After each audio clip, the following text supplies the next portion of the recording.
guys. Matt, 5 sacks allowed. Obviously, that's not the standard that your offensive line holds itself to. What were they doing up front that allowed them to get after Phil today? I mean, first you gotta give credit to them.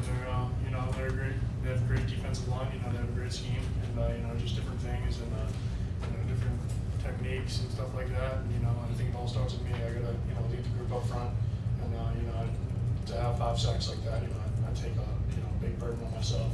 I think I could play a lot better, and we'll watch the tape, we'll get better, and it is what it is. If you look at what we did early in the season last year, we weren't happy with it too, but we bounced back, and we finished the rest of the season with having very few sacks throughout the game. So it's encouraging. How did you see BJ handle the speed of everything? Him in his first start, freshman, just dealing with the pace of the game. I think he did a great job. I mean, just handling it, the night before, and in the huddle on the bench, communicating with coach. I think he did a great job. The speed of the game, that has no problem with him. He's been here since the spring. We all have confidence in him. He has confidence in us. So, I think he did a great job, and I think he'll continue to help us throughout the season. Matt, how much of an impact did Corleone have on your game plan and what your line was able to do, and how much of an effect did he have on the rest of what their defensive line was able to do today? He's a great player. I mean, obviously he's the key guy when we watch film, and we game plan around him. But he was big, and he made more plays than maybe we have. But we're just gonna watch the tape, get better, and that's all I can really say. What do you think the disconnect was with the passing game? I think you guys only had 4 completions in the first half. I mean, what do you think that was about? We're just getting into a groove, I mean, it's tough sometimes. It's not always easy to come out and be right on the dot and stuff like that. So, I think we just took a little time to get it flowing and get the protection down. Give Phil some time. And, like I said, definitely we want to learn from these mistakes. We want to be better for sure. Be better. Matt, you mentioned you were able to improve last year. How quickly can you make this transition with a rival game coming up next Saturday?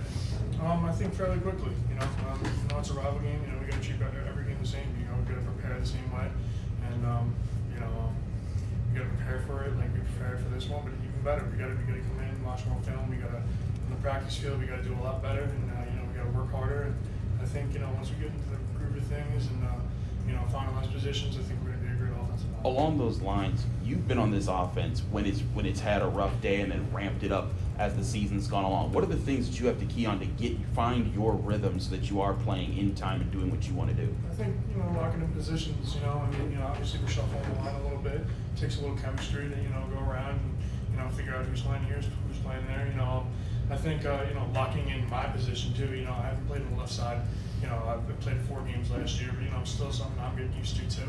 Not making it as an excuse, but once we all lock into where we are and the game plans and we're coming in to watch film, we all get really comfortable with Phil and the offense, and I think it's going to be a really good process for us. Matt, how comfortable do you feel you are right now as far as an offense is concerned as a whole? I mean, you put up 45 last week on a Wofford team, but then come back this week and kind of had to work there in the second half. How comfortable do you feel that offense is right now? I feel comfortable. I mean, that was a great defensive team. I mean, we had our game plan, they had theirs, and they made a lot of plays, but during the second half, so did we. So I feel comfortable with our offense. I feel comfortable with our quarterback. We're coming off a year where we had a different quarterback, and now we're coming into a year where we have another quarterback. And if you look at what happened last year, I think it's translated in the same way, but we got to be better, and I think we will get better for sure. So. Matt, can you just take us through the feeling there on offense when the defense is making plays to give you guys opportunities and you're not able to capitalize? I mean, how do you guys process that and kind of learn from that? It's tough.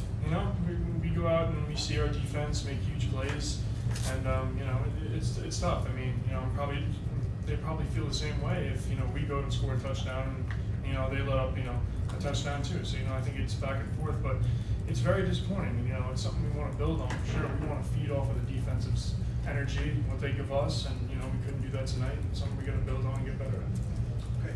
Thank you very much. Thanks, Matt. Thanks, Matt. Thanks.